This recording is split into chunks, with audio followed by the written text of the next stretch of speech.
Good morning. You're listening to Bite-Sized Book Reviews, and today's book is called Lying in the Deep by Diana Irvin.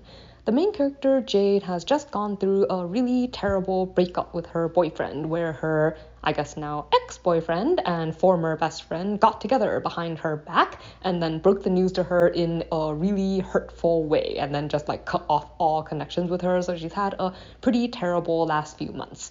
In light of that, she's really looking forward to going on this cruise.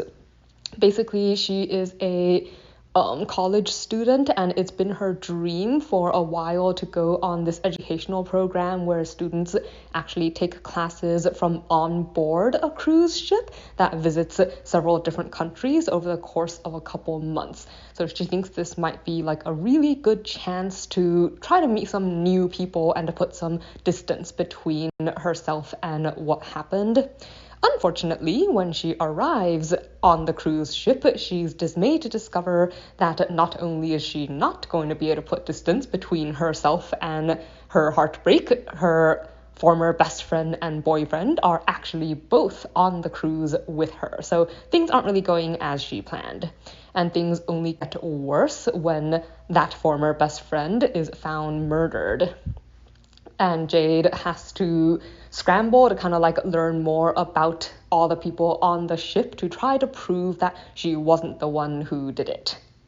Since she's basically the primary suspect and she's working with a new boy she met that she kind of likes.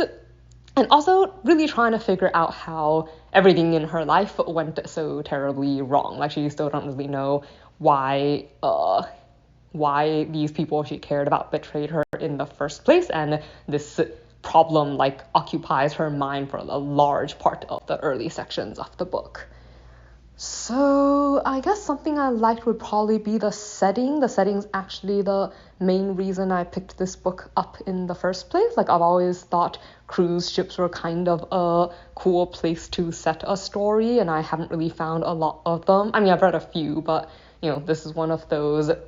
And I think the idea of being able to take classes while on a cruise like this is, well, pretty cool in its way, I guess. So, but I guess, unfortunately, I find Jade a really frustrating character. A lot of times, she's really impulsive and rash, I guess, in ways that sabotage herself. And I think a lot of the illogicalness, I guess, of her actions really made it a kind of stressful read. For instance, she is the kind of person who seems to try to figure out who the killer is based more on who she likes and who she doesn't like instead of actual evidence. The moment she finds a shred of possibility that someone she thinks could be the killer, then she jumps on it and thinks, we should tell the captain because that will definitely exonerate me. And even though she has no evidence, and she's also the kind of person who will go poking around the crime scene and in order to try to find evidence to prove her innocence, but in the process leave her fingerprints everywhere to make herself more to incriminate herself even more. And I think actions like that were just extremely frustrating, especially since I think it pretty much happens throughout the story. A lot of times her actions and behavior is really not a surprise that people think she's the prime suspect. And it makes it a little bit hard, I guess, to, I don't want to say be partly sympathetic, because you do, you understand why she feels that way, but it does make it really frustrating as a reader because you keep watching her make these mistakes.